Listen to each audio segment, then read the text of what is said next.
프랑스 학교에서는 나폴레옹을 배운 적이 없어요. JTBC 비정상회담의 멤버였던 오헬리영 루베르시는 자신의 저서 지극히 사적인 프랑스에서 이런 놀라운 말을 합니다. 세계에서 가장 유명한 프랑스인인 나폴레옹을 배운 적이 없다니요. 무슨 이유일까요? 프랑스는 역사를 가르치는 방법이 독특합니다. 국가가 주도하는 보통 교육에서 역사를 가르치면 대부분 어느 정도는 애국심이나 국가 정체성을 길러주려는 의도가 있습니다. 하지만 프랑스의 역사 교육은 프랑스 민족이나 프랑스 시민을 만들려고 하지 않습니다. 프랑스라는 수식어를 떼어내고 그저 시민을 만들 뿐이죠. 처음부터 이러지는 않았습니다.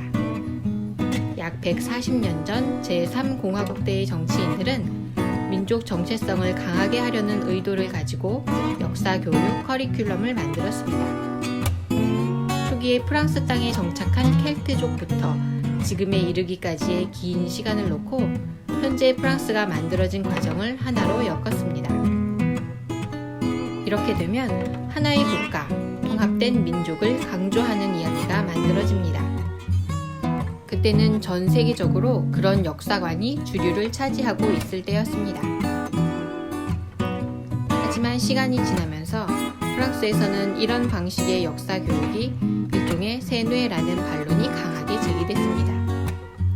이들에 따르면 우리는 하나로 통합된 민족이고 대단한 역사를 가지고 있다라고 가르친다면 당연히 애국심은 더 높아지겠지만 역사를 돌이켜보면 프랑스는 식민지 지배도 했고 제2차 세계대전 때 독일과 손을 잡기도 했다는 것이죠.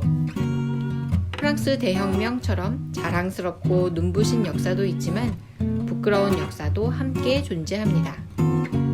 그렇다면 학생들에게 역사의 어두운 측면도 가르쳐야만 하고 역사 교육은 과거의 사실을 탐구하는 과목이 되어야 한다고 말이죠. 이런 관점의 변화로 인해 프랑스의 역사 수업 시간에 교사들이 항상 강조하는 것은 역사적 사실 확인의 중요성입니다. 물론 너무 어릴 때는 이런 수업이 어렵게 느껴지기 때문에 초등학교 때에는 역사를 소설 읽듯이 이야기로 배웁니다. 하지만 중고등학교에서는 사실 탐구에 중점을 두고 수업이 진행됩니다. 학생들은 역사적 사건을 두고 무엇이 맞는지 사진이나 지도, 자료를 제공받아 직접 분석하는 훈련을 합니다. 결론을 낼 때는 주관을 개입시키지 않고 객관적으로 판단하는 연습도 합니다. 결국 이런 교육 방식이 광범위한 시민 교육이 됩니다. 대놓고 이렇게 해야 한다고 말하지는 않지만 역사나 사회를 다루는 수업 전반에 이런 기조가 깔려 있습니다. 프랑스에서는 역사를 그리스 민주주의에서부터 배웁니다. 그리스의 민주주의는 어떤 민주주의였는지, 여기에 누가 시민으로 포함되고 누가 배제되었는지 알아봅니다. 늘 역사 속의 사회를 생각하고 그걸 우리 사회와 비교합니다. 굳이 따지자면 유럽 시민을 만드는 과정이라고 볼 수 있겠습니다. 재밌게도 오헬리영 씨는 이 과정에서 해외에서 유명한 나폴레옹을 정작 학교에서 제대로 배운 적이 없다고 합니다. 교과 과정에는 포함되어 있는데 항상 타이밍이 나빴다네요. 순서상 학기 말쯤에 배우도록 배치되어 있어서 못 배우고 다음 학년으로 넘어가는 일이 반복된 겁니다. 결국 나폴레옹에 대해서는 나중에 혼자 공부했다고 합니다. 나중에 주변 친구들 이야기를 들어봐도 대부분 그랬다고 합니다.